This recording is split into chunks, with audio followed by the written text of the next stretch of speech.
Assalamualaikum warahmatullahi taala wabarakatuh. Bismillahirrahmanirrahim. Alhamdulillahirabbil alamin wassalatu wassalamu ala asyrafil anbiya'i wal mursalin wa ala alihi washabbihi ajma'in. Syukur kehadap Allah Subhanahu wa taala kerana dengan izinnya dapat kita sama-sama berada dalam bulan Ramadan yang penuh kemuliaan ini. Puasa yang sedang kita jalani sekarang merupakan salah satu daripada rukun Islam yang wajib kita tunaikan. Sebagai umat Islam, kita sewajibnya menyambut ketibaan bulan Ramadan dengan penuh rasa kesyukuran, dengan penuh keredaan dan dengan penuh kegembiraan. Kerana dalam bulan Ramadan ini merupakan satu peluang yang disediakan oleh Allah Subhanahu Wa Taala, satu kesempatan yang sangat berharga untuk kita gunakan secara khususnya untuk beramal kepada Allah Subhanahu Wa Taala setelah kita melalui 11 bulan yang lalu dengan pelbagai urusan duniawi. Firman Allah Subhanahu Wa Taala dalam surah Al-Baqarah ayat 183 yang berbunyi, A'udzubillahi minasyaitonirrajim.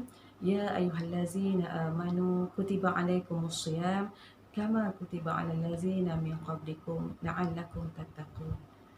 Yang bermaksud, wahai orang yang beriman, diwajibkan ke atas kamu berpuasa sebagaimana diwajibkan ke atas orang-orang yang sebelum kamu agar kamu bertakwa.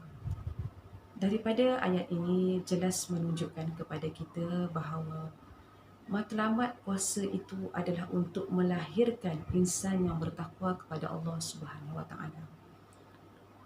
Dengan berpuasa kita menahan diri daripada lapar dahaga, menahan diri daripada melakukan perkara yang dilarang oleh Allah, dilarang dalam bulan Ramadan, melakukan pelbagai ibadah lain seperti bertadarus Al-Quran, berqiyamul lail, bersahur, menginfakkan harta kepada jalan Allah. Kesemua amalan ini, kesemua ibadah ini adalah sebenarnya untuk membersihkan jiwa-jiwa Muslim agar dekat dengan Allah Subhanahu Wa Taala. Dan sepanjang kita berpuasa ini sebenarnya tanpa sedar kita sedang melakukan ibadah dengan rasa muraqabatullah, dengan rasa bahawa Allah sentiasa mengawasi setiap tingkah laku kita. Walaupun pada hakikatnya bukan bulan Ramadan sahaja kita diawasi oleh Allah SWT, tetapi dalam bulan Ramadan ini kita dilatih untuk merasakan perasaan itu. Sebagai contohnya, kita berpuasa pada siang hari, menahan diri daripada lapar dan dahaga.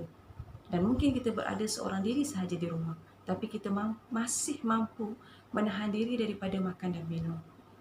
Tanpa kita sedar bahawa itulah sebenarnya proses Allah sedang mengajar kita agar kita sentiasa merasakan bahawa diri kita diawasi oleh Allah Subhanahu Wa Taala. Dan dalam bulan Ramadan ini juga dibukakan ruang untuk ibadah seluas-luasnya. Digandakan pahala amalan kita. Kita dengan cara kita bertadarus, kita melakukan qiyamul lail, kita melakukan infak, sedekah dan sebagainya. Tujuannya adalah supaya segala amal kebaikan yang kita lakukan ini dapat menjadi pemangkin, dapat menjadi perisai untuk diri kita teruskan untuk menghadapi 11 bulan yang lain. Dan mungkin pada tahun ini Ramadan kita sedikit berbeza dengan sebelum ini, di mana seluruh dunia diuji dengan satu wabak yang dinamakan COVID-19. Dan sehingga hari ini masih tidak dapat ditemukan lagi vaksin untuk mencegah penyebarannya. Dan dalam keadaan itu, kita menyambut Ramadan mungkin sedikit berbeza dengan sebelum ini. Tiada lagi ibadah di surau dan masjid, tiada lagi bubu-lambu, tiada lagi bazar Ramadan. Dan pelbagai kebiasaan bulan Ramadan kita berubah serta-merta. Sehingga ada yang mengatakan bahawa seolah-olah Ramadan itu mati pada tahun ini. Sebenarnya tanpa kita sedar, Allah sedang memberi sesuatu hikmah yang sangat besar. Allah sedang mengubah pemikiran kita. Allah sedang mentarbiah kita. Allah sedang memberi hikmah yang di luar jangkaan kita dengan hikmah ujian penyakit ini dalam bulan Ramadan. Allah ingin mengembalikan kita kepada matlamat tujuan asal puasa dalam bulan Ramadan itu. Mungkin selama ini kita jauh tersasar, tetapi hari ini Allah kembalikan kita kepada laluan yang sebenar. Okay. Apa matlamat puasa, apa matlamat Allah sediakan bulan Ramadan buat kita semua. Dan Alhamdulillah, dengan ujian yang Allah bagi ini rupa-rupanya memberi satu hikmah yang besar. Kita dapat mengimarahkan rumah kita sendiri, kita dapat melakukan ibadah di dalam rumah kita sendiri, dan yang paling besar juga kita dapat mendidik anak-anak kita untuk dekat dengan Allah Subhanahu Wa Taala.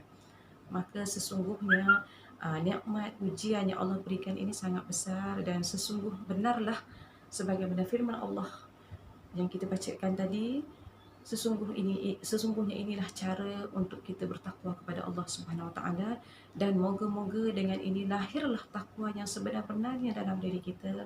Okey, dan mungkin segala ujian dan mehnah yang diturunkan pada kita ini untuk menunjukkan bahawa kasih sayang Allah, kekuasaan Allah yang sangat besar, untuk memberi ruang kepada umatnya, untuk memberi kepada hamba-Nya berubah ke arah Islam yang sebenar, untuk memahami Islam yang sebenar dan menjadikan Islam itu sebagai satu cara hidup. Ya. Sabda Rasulullah SAW yang bermaksud, barang siapa yang menyambut Ramadan dengan penuh keimanan, maka akan dihapuskan dosa-dosa yang telah lalu. Hadis riwayat Bukhari dan Muslim.